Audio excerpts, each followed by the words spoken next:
Good morning, ladies and gentlemen, and a warm welcome to the Civil Society Organizations Forum. My name is Namakam Kelabai. I am a broadcaster, a strategic communications specialist, and also a former news anchor of the Zambia National Broadcasting Corporation, ZNBC. I'll be the general moderator for this session, which is the Civil Society Organizations Forum. I'm just deliberately repeating, just in case we have a few people in the wrong room. As you know, we have a lot of sessions going concurrently.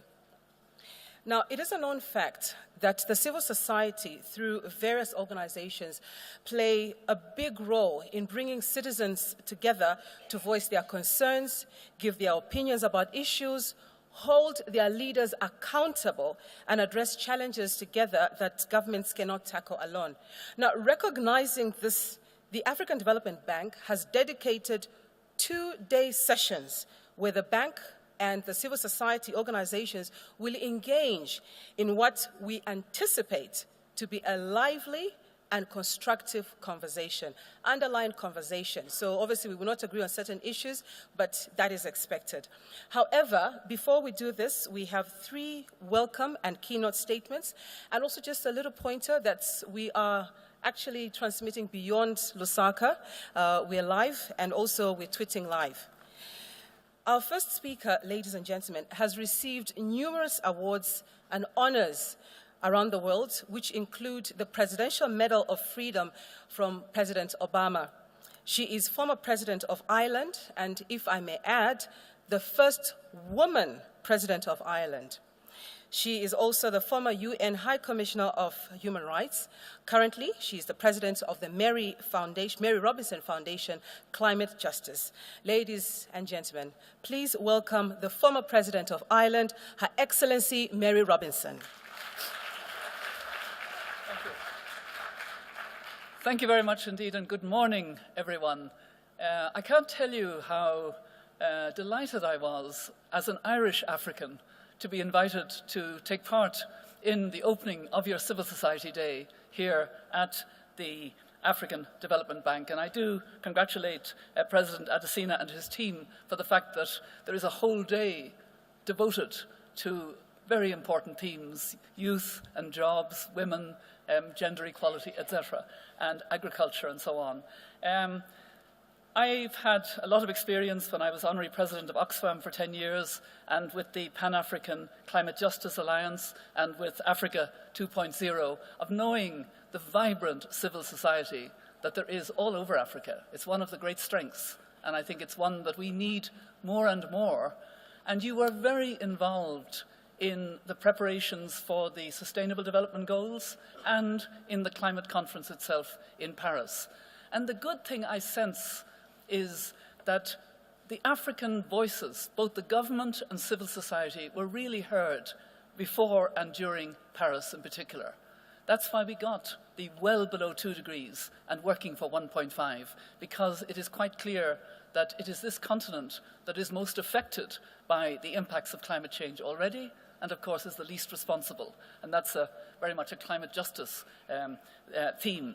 And I've been very encouraged, actually, by the discussions that I've heard in the last couple of days in the context of this meeting of the African Development Bank, because I've heard not just good analysis of the issue, and when you analyze, there is an injustice in the fact that Africa is trying to come late to powering up and having access to energy for all, and there are constraints that can be frustrating for African leaders in particular.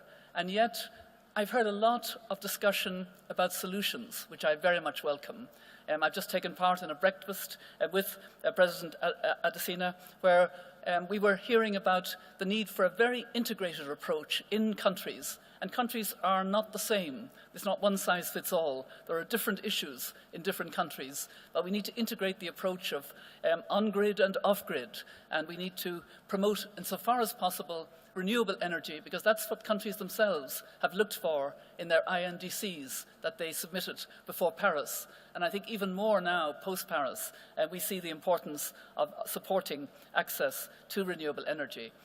My foundation has been particularly interested in whether it's possible to reach and scale up for those who most need the energy, who live in absolute energy poverty, and there are many in Africa.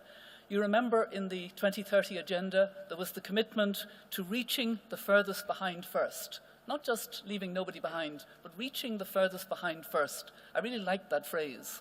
And I think we should think more about using social protection systems in African countries, link them into the discussion about access to energy and scale up. I'm aware of a very good project in Malawi, for example, of getting cook stoves to 2 million people by 2020. 2 million households, basically. So that would be much more than 2 million people. And it's already showing the advantage of social protection systems in bringing to scale. I served before Paris, and indeed before the climate summit itself in New York in 2014, as the Special Envoy of the Secretary General on climate change, together with President John Kafur, the former president of Ghana, and he was here, and we've been linking together here. I've now been given another task, and I just wanted to mention it to you because I want your help in it as well, and that is I've been asked to serve with the Kenyan ambassador to the United Nations, Ambassador Mashira Kamu, as the Special Envoy on El Niño and climate. You will know that we've had El Niños, and they have affected and worsened conditions to some extent in the countries which are most affected, and Southern Africa is part of that, Ethiopia, for example, but also parts of Asia, parts of Central America. Why do we suddenly need special envoys? Because it's worse, because of climate. And that too is another burden that parts of Africa are having to bear, where the drought is worse, the flooding is worse, and it's aggravated by El Niño, which is already aggravated also by climate change. The warming of the water in the Pacific is on warmer water, so the impacts are going to be worse. And what I want you to help with is, first of all, to know on the ground that we need to be talking not just about the serious humanitarian impacts of El Niño, but the need for those places where El Niño will hit more frequently and more intensively to become more resilient. It's an urgent problem.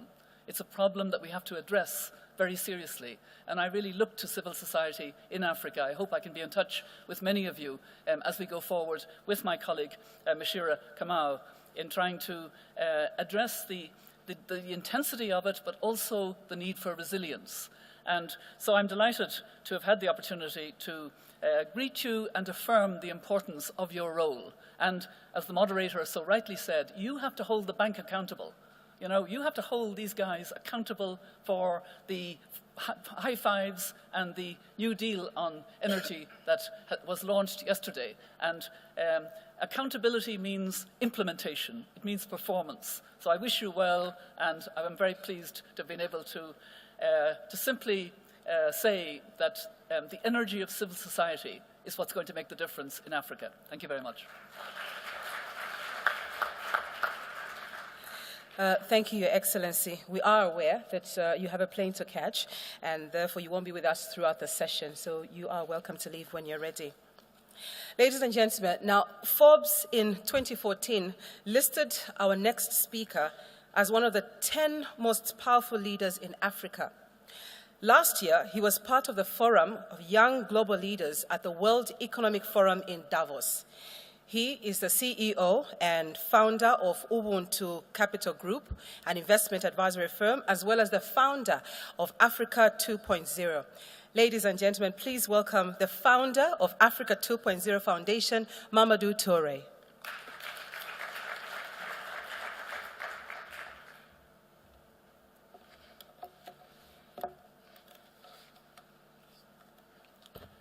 Mesdames, Messieurs, bonjour. Thank you for the kind introduction. Don't believe the hype, though.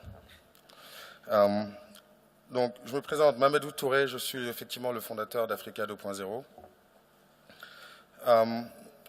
I'm grateful to be here today, and I would like to thank African Development Bank for giving this opportunity for civil society organizations to express themselves. And guess what? I was exactly here yesterday, and I had 3 minutes to convey a message. Today I have much more time to convey a message. So somehow it shows that AFDB cares more about civil society than about energy. So thank you very much for that. I appreciate it. I just wanted to share you a bit of my story. So I actually started my first NGO I was 19. It was in Europe. It was called Afrique Tandem, and the point was to get together students across European universities to get together to foster capacity building back to Africa, skills transfer. When we started Africa 2.0, it came from a frustration. You know, the interesting part is that I've been in investment, you know, for almost 17 years, working in 30-plus countries, and it allowed me to travel across the continent, I think to almost 50 countries. And I was, along my career, along those travels and along those encounters, I was meeting young, super talented, but frustrated Africans who wanted to do so much and who wanted to bring and to contribute so much to society, but were extremely confined and frustrated by the lack of capacity to actually deploy their talents or achieve their full potential. So, you know, strong of all those encounters and missions, you know, doing government advisory, mergers and acquisitions, project finance, I thought, okay, you know, the investment banker's life is nice, but there's a problem, right?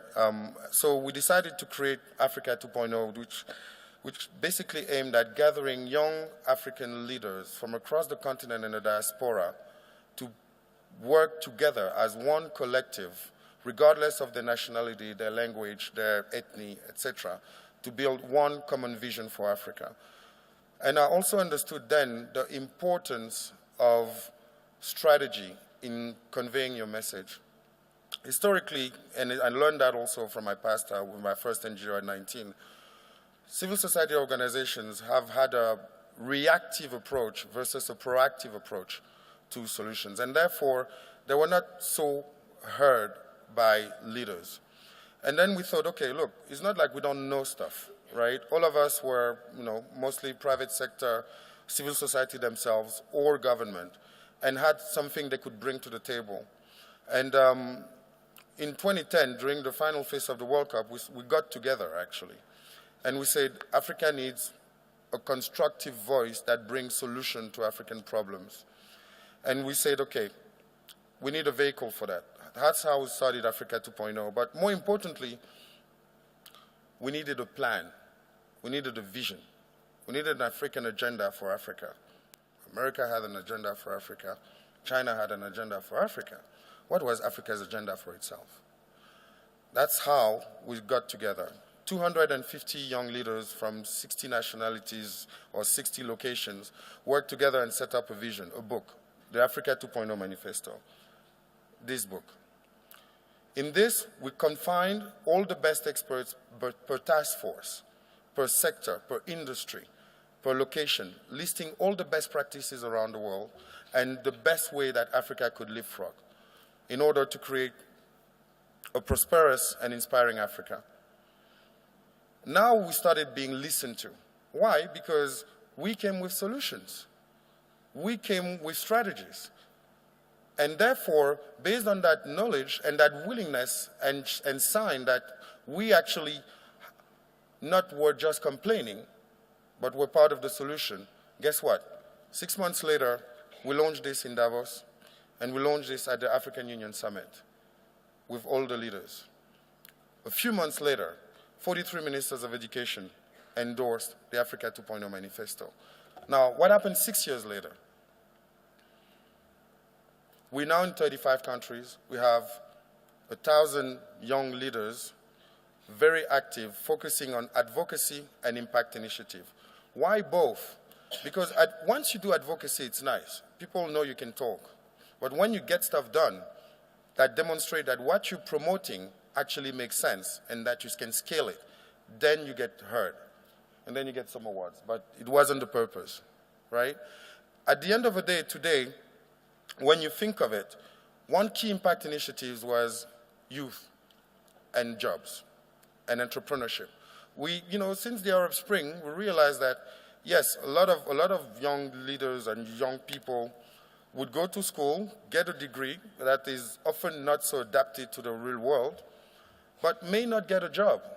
So how should they work it out? Through entrepreneurship.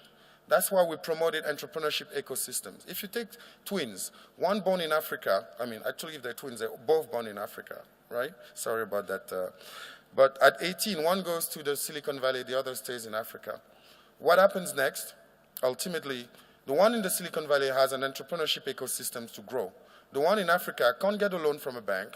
People think his idea is crazy, and we'll tell him to go and find a job instead. So we decided to create ecosystems that enable young Africans who are talented and want to make things happen. We started Startup Africa Initiative. Launched it in 8 countries, mobilized 11,000 entrepreneurs, provided mentoring and ecosystem and growth for 1,000 of them. And 18 months later, it led to 900 jobs created. That's what we call joint advocacy and impact initiatives. What's the lesson out of all this? When we say be part of the solution, it's important. But more importantly, where we failed as a civil society organization across the continent is in working together. It's in having one common message, and it's prioritizing our messages. Think of one thing. My dad is a musician, and I always use this example. If you have so many instruments playing at the same time, not knowing exactly what the other is going to play, what you have is a cacophony, right? Now, if you put all those instruments, you structure them, right? And if each key instruments know when to play, what to play, then you have a symphony. And I think our responsibility as a civil society organization today, especially at this time in Africa, is to see how we can work together better, how we can be part of the solution, and more importantly, how we can learn to articulate and prioritize what makes sense for ourselves. Think of the Babel Tower, right? They were trying to, like it says, they were trying to build this big tower to reach closer to the gods. And when the gods understood that, what did they do? They made sure they wouldn't speak the same language so that they could go in all directions, and they deserted the tower. I think there's a responsibility here. We have a great platform with this. It's over 2 days. I don't remember many organizations doing this. Allowing us to get together, to talk, to engage leaders of this caliber is exceptional. Let's not waste this opportunity, and let's organize ourselves. And I will ask Mr. President, after this, if there could be an online platform for African civil society organizations to work together. And my last word will be simple. There's this African adage that I like to use, which is, until the lion learns to write, tales of the hunt shall always glorify the hunter. So let's tell our story. Well, let's tell our story together. And remember, what makes, for instance, the strength of Germany is what they call the Mitbestimmung. What was it? It was a social contract that started since the Second World War between civil society, government, and private sector. They built a common ambition and a common vision to work together. And now you see what makes Germany strong today is that sense of consensus versus the sense of conflict. How do we create that consensus to all go together and achieve this African dream together? Thank you very much.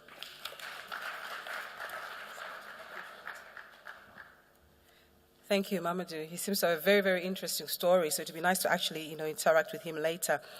We have a short statement, ladies and gentlemen, and we're mindful of time because the President has a board meeting.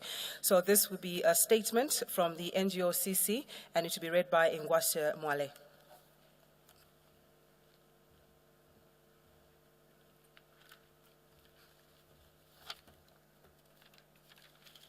Good morning, everyone. Morning. Thank you. Your Excellency, the President, Africa Development Bank, Your High Excellency, Madam Mary Robinson, and of course, Mr. Torre, who has just been speaking to us. May I simply say all protocols observed. I stand here this morning to give a statement on behalf of the civil society organizations that met on the sidelines of the 51st annual meetings. And this I must state from the onset that civil society did recognize that we needed to be proactive to engage on the bank's priority areas. And in our proactiveness, we did critically analyze the issues that are being discussed at the annual meetings, but also recognize that our role, and thank you very much to the bank for providing this opportunity to engage with civil society organizations, because we do recognize and appreciate the fact that our role is so critical if national development worldwide is to be realized.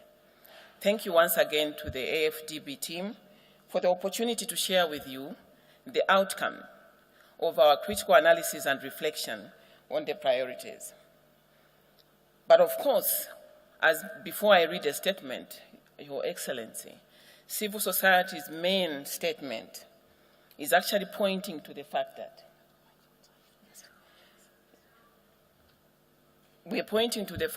we look forward to the AFDB to institutionalize civil society engagement processes for more effective results of the bank's priority areas. So in reading the statement, civil society declaration at the 51st AFDB annual meetings. We, civil society organizations, faith-based organizations, and non-state development actors met on 24th May 2016 at the margins of the 51st African Development Bank annual meetings at Golden Peacock Hotel here in Lusaka, Zambia.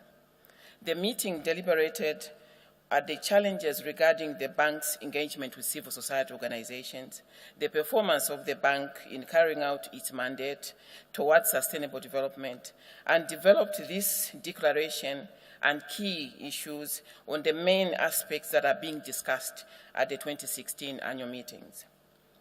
As African civil society organizations, we have consistently sought to engage the annual meetings and the AFDB Civil Society Forum in particular with variable outcomes. While the 2016 annual meetings put the spotlight at energy and climate change, as civil society organizations, we seek to engage the bank on its delivery of all the high five priorities across various programs and stakeholder relationships. The civil society meeting deliberated on the following themes, Your Excellency: energy and climate change, agricultural transformation, private sector financing, infrastructure and inclusive development, natural resource governance, and illicit financial flows from Africa, and the trends in AFDB civil society engagement, including transparency and accountability in the bank's operations. Consequent to our deliberations, we reached a shared understanding and adopted the resolutions as below.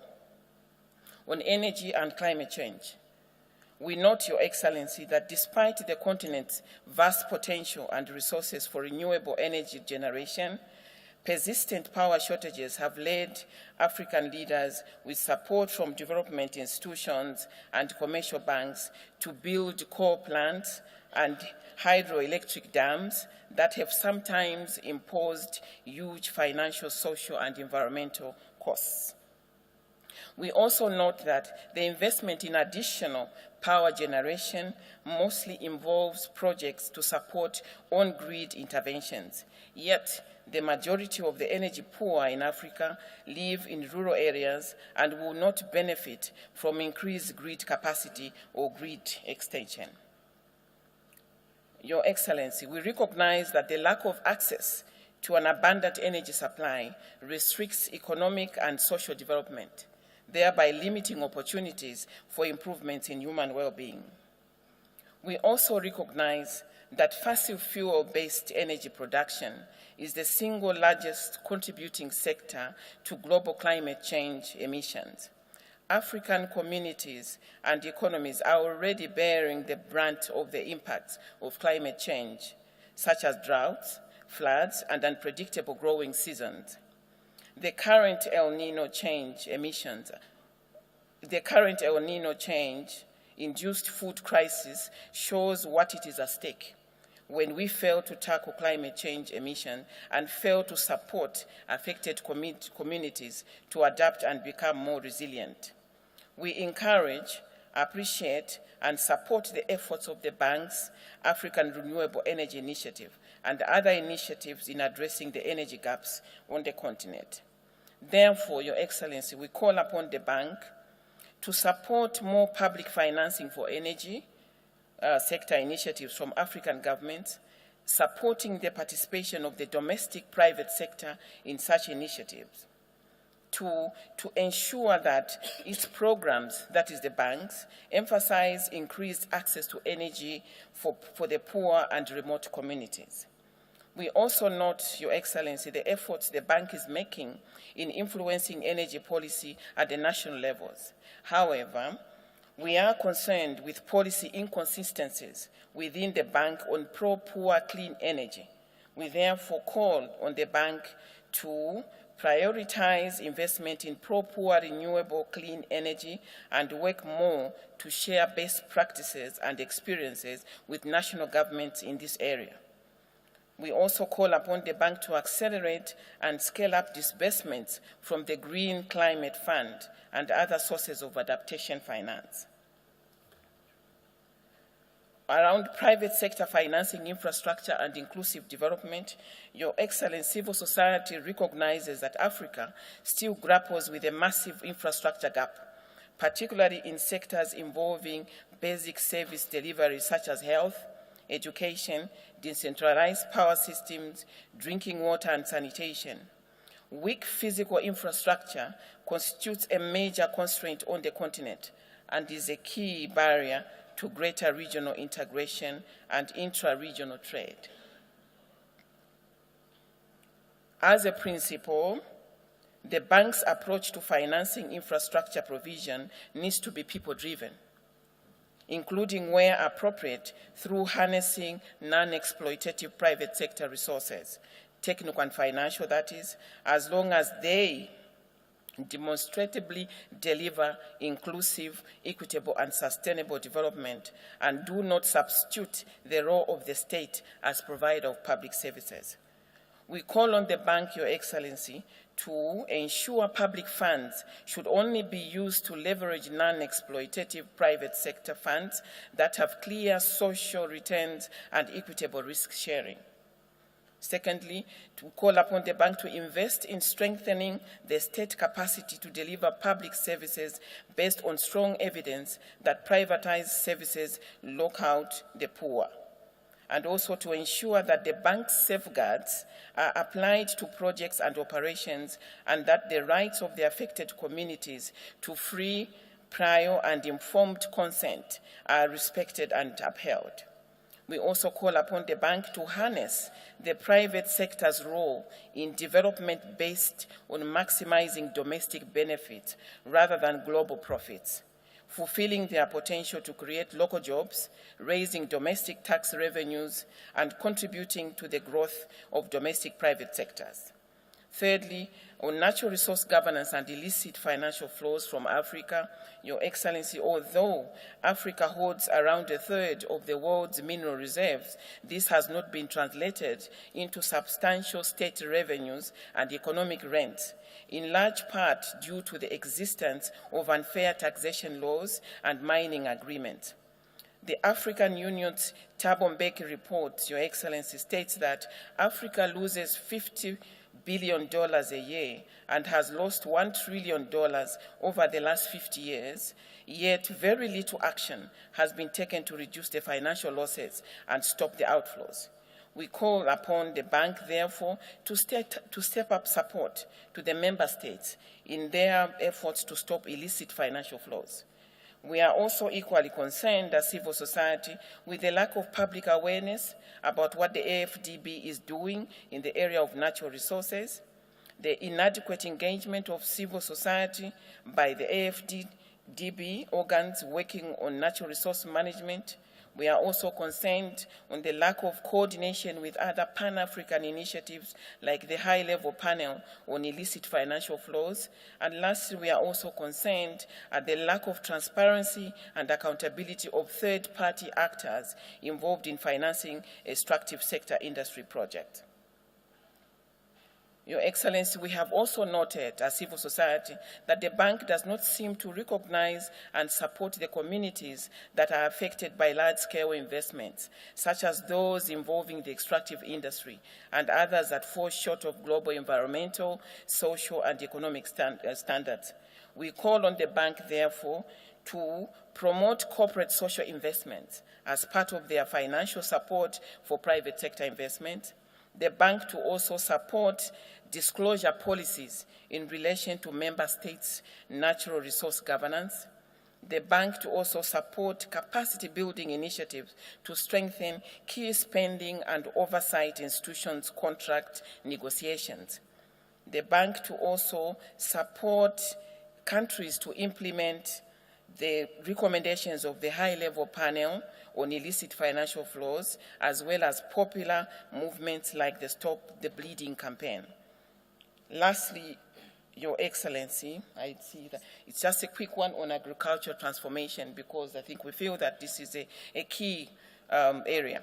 The meeting of civil society noted that while agriculture accounts for roughly 1/3 of Africa's continental GDP and employs over 60% of the African workforce, the continent is the most food insecure region in the world, with more than 232 million people undernourished.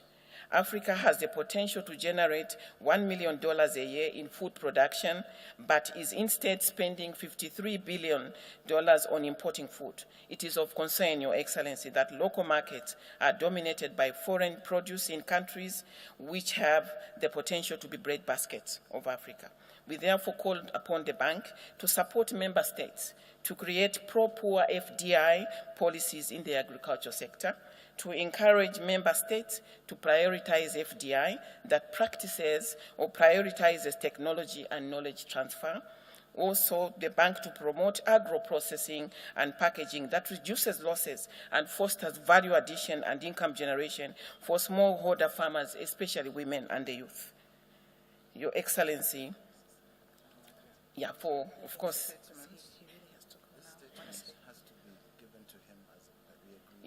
we will definitely hand over a detailed one, but this is the result of our reflection as civil society organization, and we hope that the bank will take them into account. Thank you.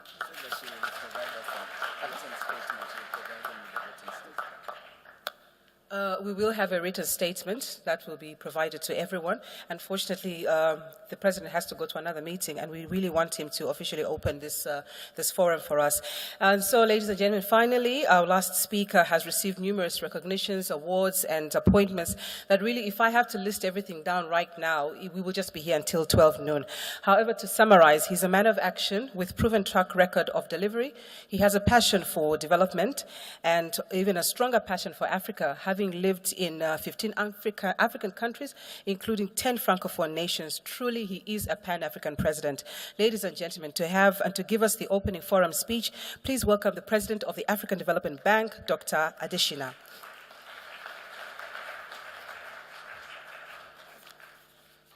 Thank you very much. Let me welcome you to this CSO forum.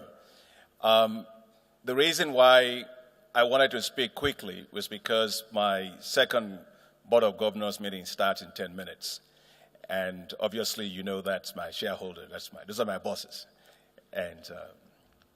But this is so important for me that I had to be here. And let me thank you very much for the very succinct set of recommendations that you have given us. And I took notes, and we've had them. Let me start by saying that the role of civil society is so crucial, because we're here today talking about people. A lot of the people that we have in Africa 500 million of them living on less than $1 a day, are not here. The communities that live without water, health and sanitation and good hygiene, they are not here. A lot of young people that we have, more than 420 million of them, that most of them don't have jobs, they're not here. And you also have the children, where we have 54 million children that are stunted, and that's the future of Africa. They are not here. Why am I saying they are not here?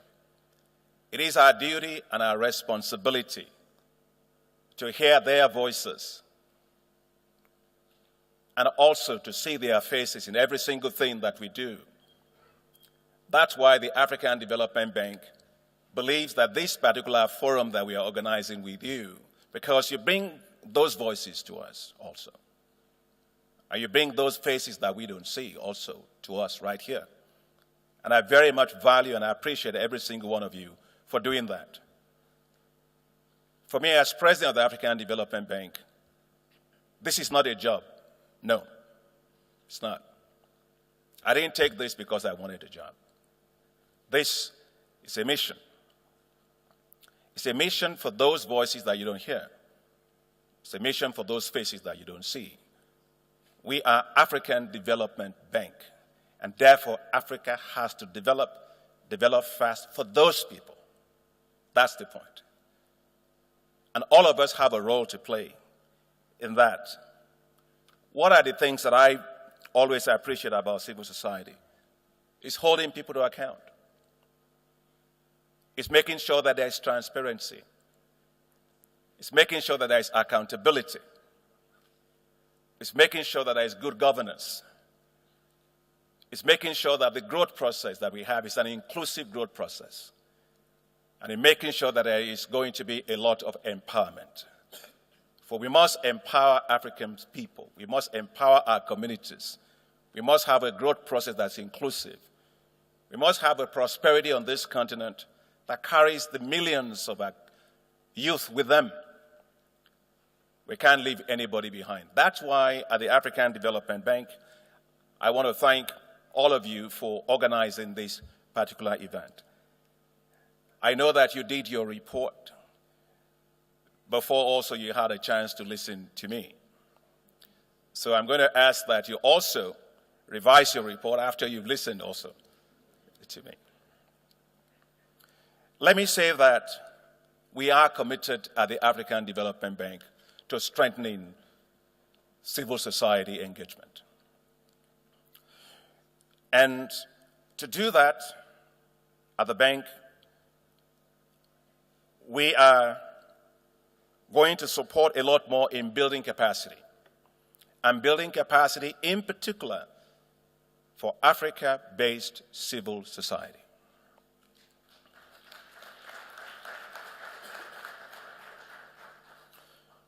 We commit to more forums like this. We are simply entrusted with resources on behalf of Africa. And therefore, we always have to give an account back of how we are doing. So we're going to have more forums like this to discuss with you and also to listen to you, because I don't think we have the monopoly of wisdom or knowledge about how things need to be done. The other one is we need you for advocacy, because every good thing for Africa must not happen in the future. Africa's future must not, Africa's good things must always be when we are all dead. No. We have to make sure we fast-track Africa's development. We need more resources to do that in Africa. And I think we need you as civil society to also be advocates. And I think this is very important. Sometimes I think that sometimes when we engage, we don't advocate enough for what Africa needs. You know, it's always great to have a doctor, and the doctor can tell me all the things that are wrong. But I also need a doctor that gives me the right medication and also helps me to get better. And the civil society I want to encourage you to also move into that space about helping to advocate for what Africa really, really needs. And I think Africa needs a high five in those areas. You talked about the issue of energy. Light up and power Africa. How can it be that a continent that accounts for only 16% of the world's population accounts for 53 or 56% of the global population without electricity? It's an embarrassment. It makes one feel ashamed, really. And therefore, we must, with a sense of urgency, light up and power Africa. We can't trade darkness. We can't collaborate in darkness. We can't create jobs in darkness. Even terrorists, they operate very well when there is no light. And so everything for us in Africa, electricity is like blood in Africa's body. And so we must do everything. And let me also say that Africa will not become a museum of poverty. There's no market for trading poverty. And at the African Development Bank, we don't want a situation where every index that is mentioned, Africa is at the bottom of it. No, that's not our place. And therefore, we must have a sense of urgency in making sure that we end poverty on this continent. Let me say that with regard to the 5 areas that we are working on, the other one is agriculture. The women that we have, women are the ones that actually form majority of the farmers that we have in Africa today. But if you want to talk about women, you can say small things and everybody will clap for you. No. We have to walk the talk. And that's where at the African Development Bank and agriculture, our work is going to be to make agriculture a business for our farmers. Nobody wants to be poor. I grew out of poverty. Poverty is not pretty. And when agriculture works for small farmers, it works for medium-scale farmers, it works for large farmers, the price of food goes down. The poor today pay 75% of their income buying food. What's there for them to send their kids to school? What's there for them to build a house? What's there for them to buy a new clothing? No, we've got to make sure that we transform agriculture from a sector that is for managing poverty to one that is for creating wealth. I went to a village school, and in my school, I saw that when the kids of farmers that I went to school, when the agriculture performed, they stayed in school. When agriculture failed, they dropped out of school. I am today president of African Development Bank. Some of them are probably smarter than myself, but they never had the opportunity because agriculture never worked for them.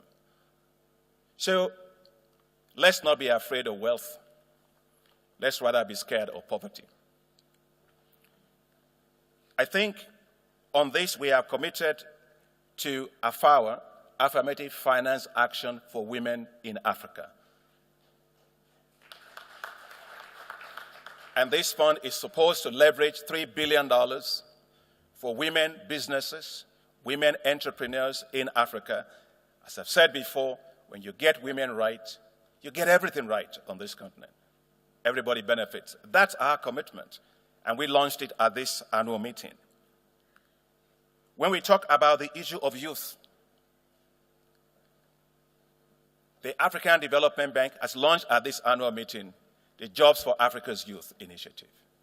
It's to create a new future, a hope for our young people.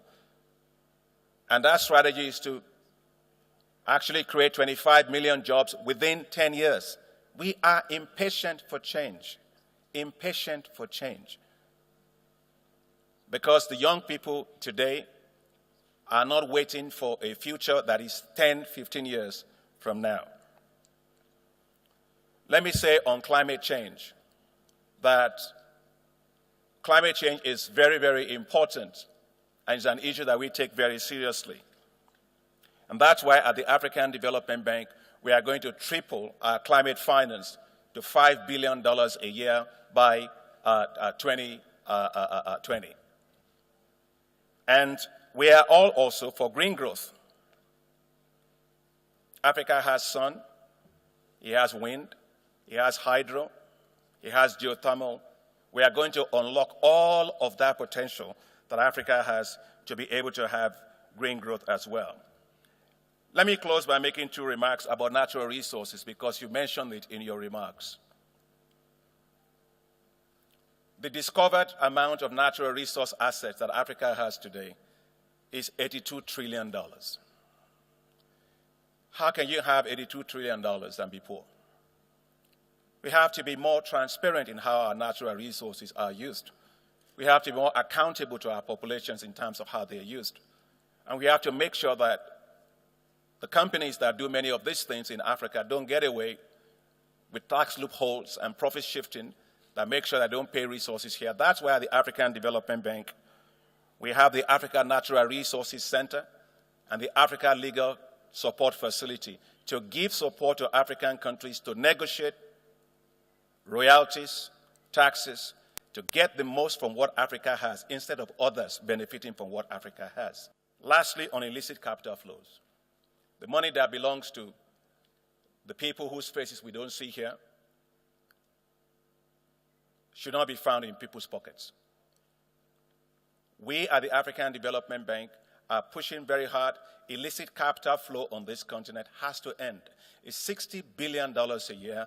That's money that we can use for schools, for education, for water, for sanitation, for infrastructure, for public health institutions. And we are calling for greater accountability on that, and we are doing that. But when it comes to the issue of compliance, I want to assure you that as a bank, we have a compliance review and monitoring system for all our projects. We want to listen to the views of the communities. In fact, I think the head of the unit, are you here? Yeah, please, Ture is here. So if you want to ask, you might stand so that they can know who they ask questions. Okay, so that's, yeah. And this unit is supposed, they take comments from people, from communities, they mediate, they engage. That is what we have committed ourselves to. Transparency, inclusiveness, empowerment of our communities, because we are working for their interests, not against them. Let me just say that we will value your partnership greatly, and I commit that we will have a lot more forums like this with you. I think that this is a great beginning. Be assured that as President of the African Development Bank, you and I, we share the same thing. And that's why I started from my background and where I was coming from. Accountability for poverty, accountability for jobs, accountability for faster economic growth and development, but one that is inclusive and carries everybody along. So I thank you and I wish you very fruitful dialogues. And hopefully you might be able to edit a little bit of your thing, a little bit like that. Thank you. Yeah.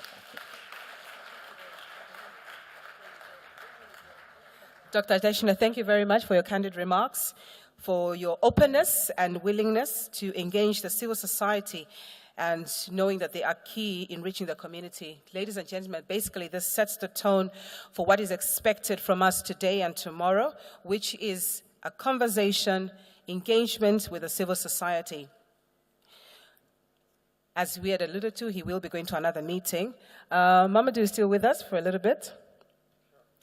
And I would like to invite, I also want to invite the Vice President, Kapil Kapoor, Director Alex Rugamba, Chiji Ojukwu, I pronounced that well, Sunita Pitamba,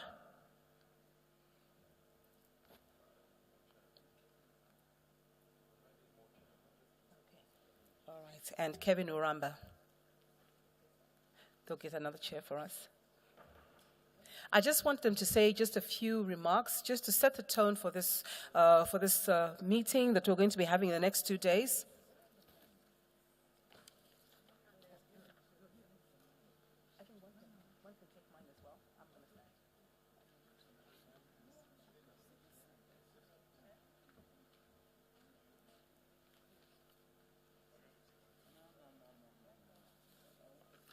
Mamadou is being a gentleman, so I think what I'll do is I'll invite him to the podium. The reason is I just want you to share a success story for us. You know, you've had your manifesto endorsed by world leaders. So could you just share a success story? Probably if you could come to the podium, Mamadou.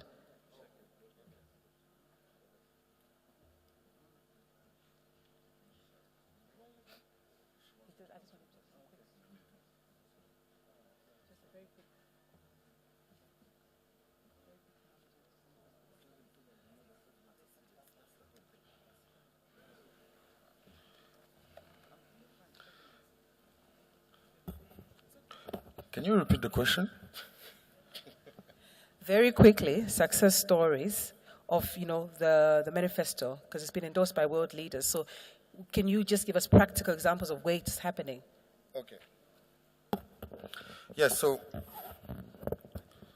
basically the way we structured the manifesto was a vision around 4 key axes and what we call transversal vectors. So the 4 key axes were uplifting Africans, which involved rebranding Africa, changing the mindset, capacity building, affordable housing, and quality healthcare for all Africans. The second axis was inclusive growth.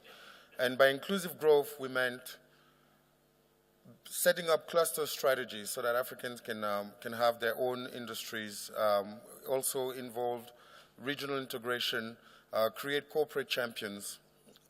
The third axis was infrastructure, and more importantly, Power Africa and Africa Energy. And the last one was the last axis was what we call growth enabling environment. Growth enabling environment involved governance, food security, and investment climate.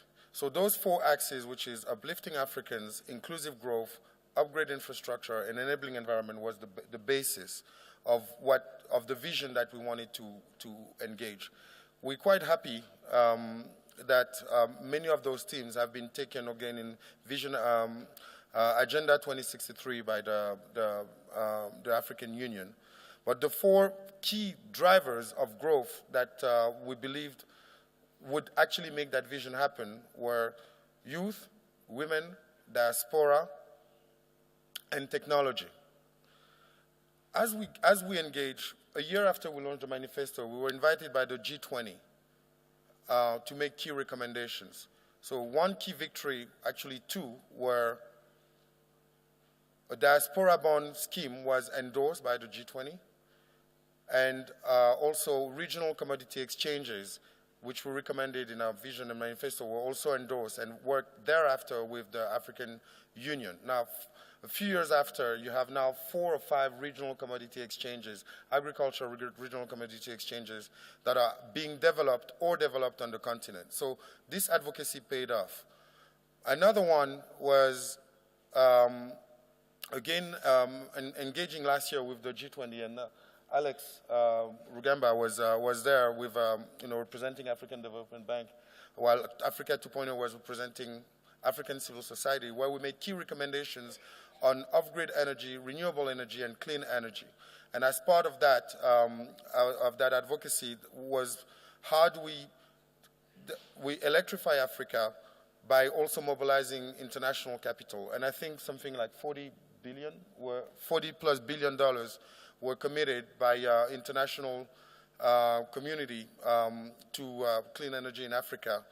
Another important one was the report from Africa Progress Panel, where Mr. Kofi Annan invited Africa 2.0 to basically help work on that report and provide key recommendations that would basically summarize the position of African states of COP21 last year.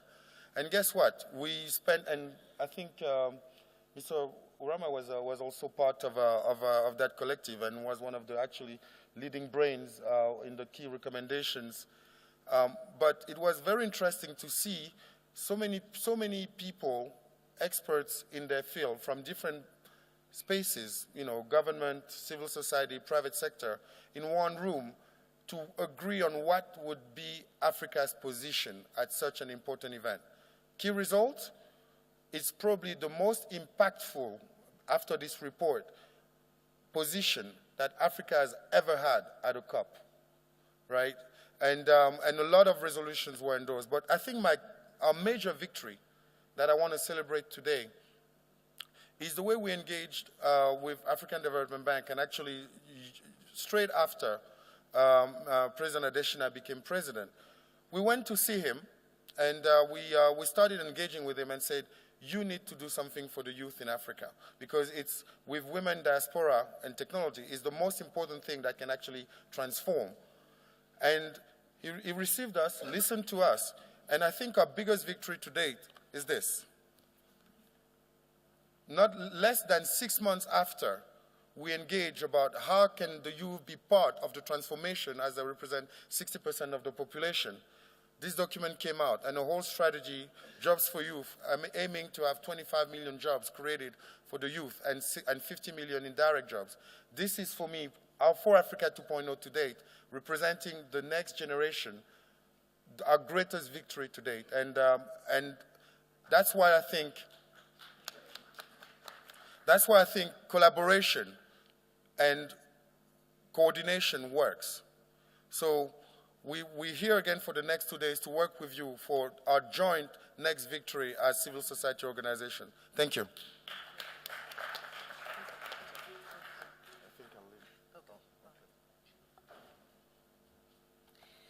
We'll just shift gears a little bit now, because soon we'll be getting ready for our session. However, what we wanted to do is just to encourage, because I believe there are a few people who want to ask a few questions. So we have our directors, we have the team leaders here who will be able to answer some questions. Remember, it's a 2-day session. We will break away into three groups, focusing on energy, agriculture, jobs for youth. But in the meantime, just to set that tone, to really zero in and focus on these topics, this is why we have our team leaders here. However, what we'll do now is we just pass the microphone on so we can just ask a few questions. Again, after we've held our deliberations, we will meet again tomorrow for more questions and answers. So is there anybody who would like to ask a question?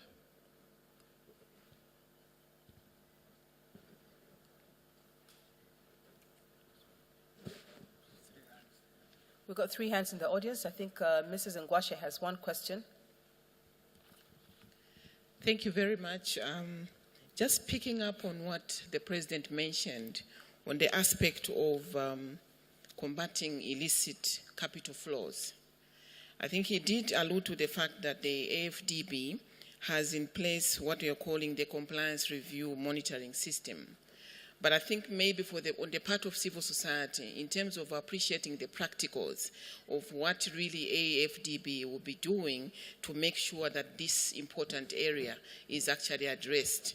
So just maybe to share with us some of the practical strategies that will be taken into account by this review monitoring system to make sure that we do have practical strategies on how member states will be engaged to deal with this important issue. Thank you.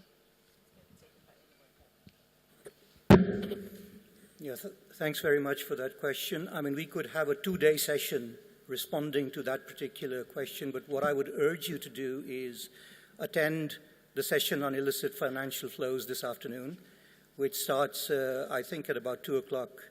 What we've done is we've invited all the finance ministers across the continent to engage in a dialogue on illicit financial flows.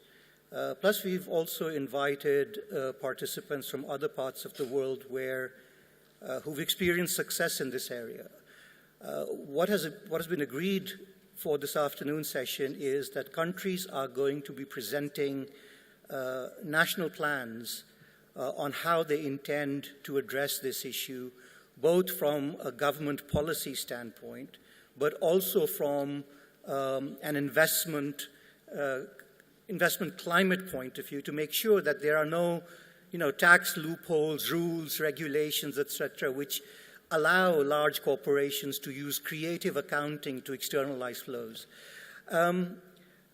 We've had a very encouraging response. There are many countries who've already prepared rather ambitious plans for controlling financial flows.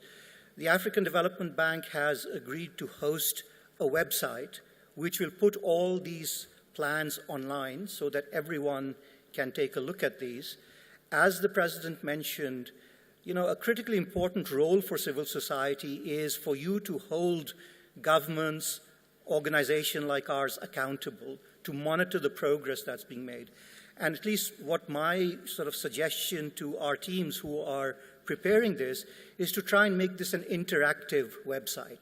It's very difficult to organize meetings all the time, but if you can, in real time, see what plans there are online, and if you're able to comment on them, and if civil society representatives are able to comment on them, we can get an electronic interactive dialogue going on this very, very important issue. So I don't want to spend more time because I know there are other questions. To the extent that you're interested in illicit financial flows, this is an invitation for all of you to attend that session from 2 o'clock to 3:30 this afternoon, where you learn much more about it. Thank you. Did you wanted to say? Sorry? You can. Okay, it's okay. Okay, thank you very much. I just wanted to come in on something a little bit different from the question you've asked, but just some response to the statement you were reading also. One of the things I'd like to also encourage for the civil society is to actually try to engage more with research institutions and researchers who are interrogating a lot of the issues that you are interested in. I just want to comment a little bit on the questions that was raised regarding the issues of energy and climate change, the interface, and so on, which is a very hot debate. We need to clearly look at what actually is the problem. What do we want to address? There are two things here. One is we want to make sure that there is access to energy, which, as the President says, is the blood for economic development, for everything that can happen on this continent. But we also need to make sure that we do that sustainably.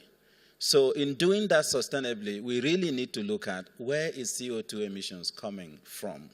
If we want to limit CO2 emissions below 2 degrees as agreed in Paris and progressively towards 1.5 degrees, what should countries do? And then African countries have submitted their INDCs, which clearly states what they have to do in order to limit emissions. And in this case, Africa really needs to be proud of our leaders because African INDCs are the most ambitious you could find anywhere in the world, even though Africa is the least emitter of CO2 emissions and the greatest sufferer from the climate change issues. But if you try and do an analysis on where CO2 emissions come from, the energy sector is a significant source of CO2 emissions globally, but not in Africa. And that's the real point. CO2 emissions in Africa is coming from the section which we called in the IPCC the AFOLU section, which is agriculture, land use, and forestry. So it's about the use of biomass, it's about deforestation, it's about using toxic energy, actually, that is causing more of the CO2 emissions in Africa. So in targeting that reduction, we need to actually try to address what Chiji has been trying to work on, how we improve our agricultural systems so that we produce more, better, with less CO2 emissions. We need to also address the energy issues so that we can have access better with less CO2 emissions. But the global discussion on CO2 emissions coming from the energy sector does not critically apply in Africa. Thank you. We hope to have more interaction in Mulali Room, where we'll be having the energy session. I think we had another question at the back. We've got a gentleman there. I think we'll just try and balance it up. We have the gentleman in front. Could we have the microphone? Oh, okay. You've got the microphone. That's fine. You can please go ahead. Good morning. My name is Pamphile Sebahara. I'm head of research and training at the International Conference on the Great Lakes Region, Regional Center for Democracy and Good Governance. My question is on the program on job for African youth. I would like to know how African Development Bank intends to work with different stakeholders, including member states and regional organizations, which have taken some initiative on this issue to ensure that this program is effectively implemented. On this issue, I would like to say that ICGLR adopted in 2014 a declaration on fighting youth unemployment in the context of infrastructure development and investment promotion. And in preparation of this summit of heads of state, the regional center conducted a study on the situation of youth unemployment in 12 member states. And one of the findings was to realize that in all these countries, there are programs or policies on promoting youth unemployment. But in terms of implementation and impact and results, few have been implemented. So I think one of the challenges what was discussed with different stakeholders when we validated the study was to see that what can be done to ensure that commitment and the policies which are adopted are effectively implemented. I think one is the question, one is an observation. Thank you. Sunita? Thank you very much for this question. And first of all, let me invite you to the next session that we're going to have dedicated on the Jobs for Youth, which is going to be at the Niaka room. But let me quickly answer your question here on how we're going to engage. The Jobs for Youth strategy, Jobs for Youth in Africa strategy, really builds on exactly what you have said. The weaknesses, the lack of coordination, and the lack of impact that we've, all of us together, that we have not been able to bring to the table so far. So governments, civil society, private sector, commercial banks, financial institutions, all of us. So really the Jobs for Youth in Africa strategy builds on these weaknesses that we've seen in the past. How is that going to be different now? Because we have a coherent plan. We have a plan that makes very clear the investments that are needed, in which sectors are they needed, and what is the impact that each of these investments are going to have. These are laid out very clearly. And this information is public information, it's on the bank's website, including the implementation plan. So I invite you to go to the website, take a look, because there's a 142-page implementation plan that you will see there. And it lays out very clearly how we're going to get this done. We are also saying that this is not going to be done without the right policy reform and following it through to getting it to the investments from the governments, from the private sector. We've also said that there's going to be a partnership framework with everybody working together. Civil society, private sector, governments, financial institutions. That is the difference. We're also saying that we're going to bring the youth from the beginning. That's another new aspect which was not done in the past.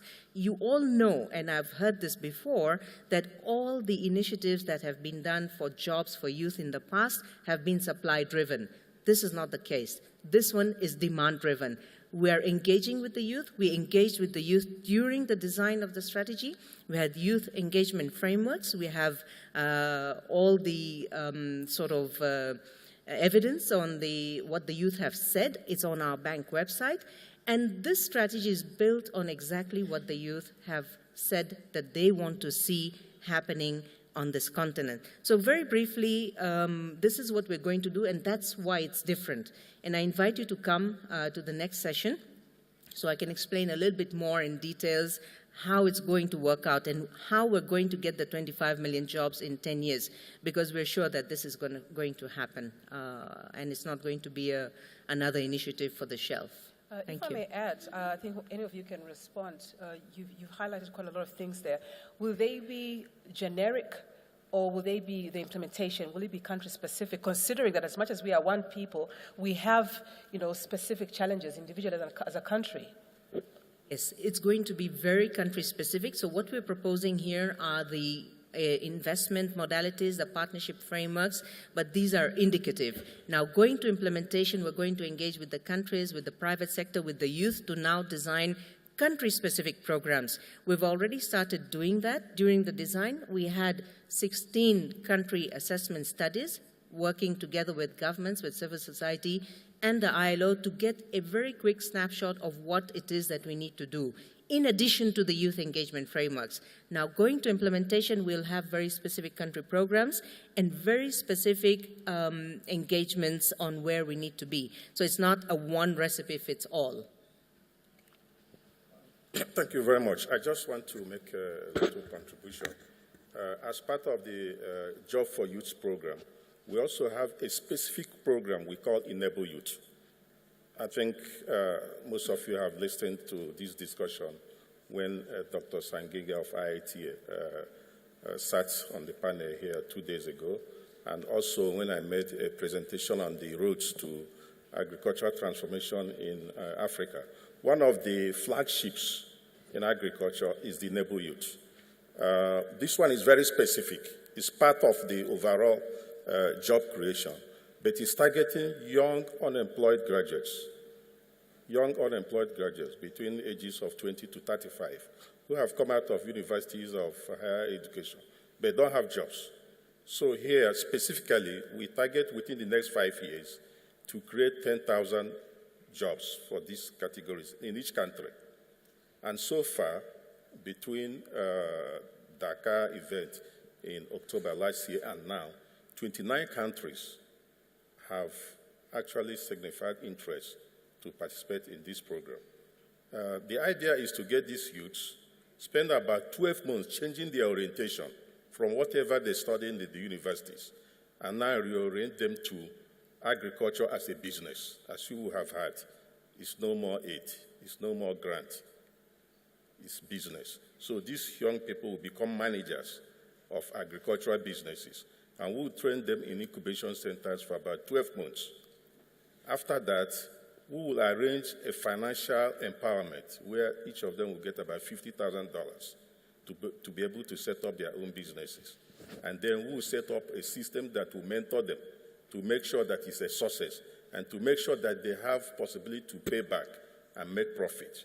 And we will expect that each of them will create additional 5 jobs for each enterprise that we set up. So within this program alone, the next 5 years will create about 1.5 million jobs. And in 10 years, 3 million jobs, which will be part and parcel of the 25 million jobs that we intend to create. We'll be discussing this further, and we can give you more details. Wow, that sounds very, very ambitious. Thank you very much. For that session, you will have to go to Luapula Room, where more details will be given on how we can have our young peoples become agripreneurs. And also, I think you'll be able to highlight which countries are part of Enable. Yes, yeah, later in the session, later in the sessions. We have a gentleman there in front. Could we please have the microphone set up to him?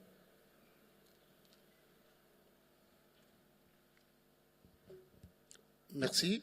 Je suis Nikaz Moulombi de la société civile, président de l'ONG Croissance et l'Environnement au Gabon et président du réseau pour l'économie verte en Afrique centrale. Je suivis avec beaucoup d'intérêt depuis l'ouverture les initiatives lancées par l'ABAD. Beaucoup pensent que l'initiative lancée par le président Adesina sur l'élimination de la nutrition est une initiative de plus. Je pense que c'est une initiative que la société civile devrait soutenir. La question est la suivante. Comment la banque, quelles sont les préconisations que la banque compte prendre pour éviter que les entreprises, puisque le président Adesina a dit que c'est un droit humain, pour éviter que les entreprises qui polluent et qui sont des grands donateurs ne puissent pas intégrer cette initiative. De manière concrète, est-ce que vous aurez des indicateurs de performance pour évaluer ces entreprises en termes d'indicateurs de développement humain? C'est la première question. La deuxième, la banque a décidé, dans le cadre de la transformation de l'Afrique, d'appuyer l'agriculture. Qu'est-ce que la banque compte faire pour les pays africains qui ont décidé de se lancer dans la protection de l'environnement, la faune, la fleur, notamment sur la problématique du conflit homme-faune? Puisque de l'autre côté, vous financez l'agriculture, mais de l'autre côté, les animaux ont maintenant des droits. Alors, comment concilier tout cela et qu'est-ce que la banque compte faire pour que les populations ne puissent pas continuer à subir les affres des éléphants? Je vous remercie. See, this is the reason why my school teacher insisted that I finish French classes, and I did not. I would have heard everything he said. Anyway, could we please have somebody to respond? Sorry, do you want to... No, I was actually going to say that some of these questions, it's actually difficult in a fora like this, which is just for a few minutes, because the question had to do with how we're planning to support nutrition, animal rights versus human rights, etc. And my suggestion would be that for questions of that nature, we try and deal with them in the breakout sessions, because we're very committed to this dialogue with civil society. And for that purpose, the bank has said we're going to set aside 2 whole days, and we've organized these breakout groups. And I think the type of question that you raised, we can try and give a very quick response, and my colleagues can do that. But I'm sure that that will not satisfy what you have in mind. And I would very strongly urge that a question like that be the foundation of the discussion you have during the breakout groups. But my colleagues can add to that. Thank you. The question with respect to agriculture, let me correct the impression which you may have given. I think sometimes when we say agriculture, people think that we are talking about crops. Agriculture also includes livestock. It also includes fisheries, includes forestry. So it's broader than crops. But having said that, part of what we'll be discussing when we go into the breakout station is what we call climate smart agriculture. And this to make sure that whatever we do, we're doing what we call greening the investment. To make sure that whether it's livestock or whether it's crop production or whether it's what we call blue economy, fisheries, that the environment is protected and that there is less conflicts between those who are in livestock and those who are in crop production. Actually, in Nigeria today, there is quite a disturbance as a result of people moving livestock to various cities and then destroying crops. I think what is important is to make sure that whether it's livestock or whether it's crop production, there is provision to make sure that they respect the environment and that we can create wealth for each one of them without depleting the other. I think we have opportunity to discuss this further. Thank you. Just a quick one, Sunita. Very quickly, and I wanted to also speak to the issues of human development that the speaker has raised, and also to respond to the CSO statement. As you have seen from the President's statement, we have the high five, number 5, which is quality, improving the quality of life for all. This addresses very much the core of human development: health, education, water supply, and sanitation. So this is something that is really at the heart of what the bank is going to take forward. But again, to support what we're going to be doing, I just wanted to highlight some examples, and some of you may know this, but in 2014, the bank was the first on the ground to respond to the Ebola crisis. As early as March 2014, before anybody else was on the ground from the partners.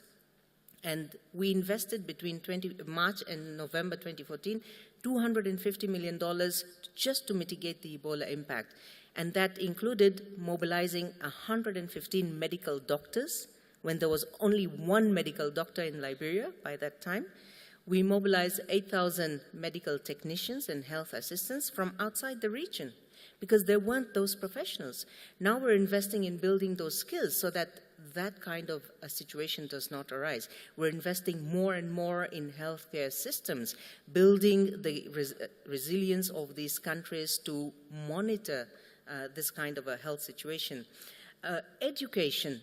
We have been engaged in primary education in the past, but more and more focusing on higher education, ensuring that the youth get the right skills. They do not come out of the university not finding jobs, getting the right education, getting the right skills. There are scholarships that are part of these programs. So these are just some examples. Gender. One of the projects that the bank has invested in Côte d'Ivoire has significantly reduced gender-based violence just by ensuring that the legal framework is responsive to address the gender-based violence incidents in that. And this is in the north of Côte d'Ivoire, where really the problems started during the previous crisis. So this is just to give in agriculture, women have benefited from the agriculture programs that the bank has invested in through the irrigation, through the credit schemes, through the agro-processing. So there's so much evidence out there, and I'd really like to engage because this is really something that's important to me. And I see some friendly faces here from the journey that we started 10 years ago. So really, this is an engagement that I'd really love to share, and as my colleagues have said, please, let's talk in the next few sessions. Thank you. Great, thank you. I think we'll just wrap it up there. The reason is you've got to have a break, and then we'll get into our breakout sessions starting at about 11. And what I'd like to do now, I think, is just to invite Noah Kulemeka, who's just going to explain a little bit more about the breakaway sessions. Noah? Thank you, Namakau. Yes, let me say one or two things with regards to the breakout sessions. As you've heard from the various speakers up here, we would want to continue this rich and very useful debate, zeroing in on the specific areas of your comparative advantage. And as we all have read the issues papers, copies are out there, we want to get the detailed, the modalities, the practicalities of how you can work with us in order to develop programs and activities moving forward in those three flagship areas that we've selected. As Dr. Adesina indicated, the bank is willing to work with you, develop capacity, especially for the African-based or African NGOs and CBOs. We know you have a better outreach there for the bottom of the pyramid. We want to tease out those particular areas where you think replicability is there, scaling up, knowledge-based, or other advantages that you have, and when we combine it with our own elements, we should be able to deliver to the people whom Dr. Adesina said are not here. So the procedure is that you will make your decisions in terms of which group you want to go to, looking at your own abilities and what you want to contribute towards this particular approach to the forum. We will break out at 11 o'clock and continue again tomorrow, where rapporteurs are going to give us what actions have been agreed. The three groups have been color-coded. So the agriculture is the card in green, which you will pick up as you walk out, and the agricultural group shall meet in room Luapula. The energy is in this color, and the room that they are going to meet is Munali. Jobs for Youth will be meeting in Nika, and the card that you're going to pick up is blue. So we hope all of us here are going to be distributed out into these specific groups, because we need your knowledge, we need your experiences to be sure that we are not here and we didn't capitalize on your presence. 2 of these rooms are upstairs, and I'm sure you know how to get up. Look, they are properly marked, and we shall be around to help if anybody doesn't know where they are. Thank you.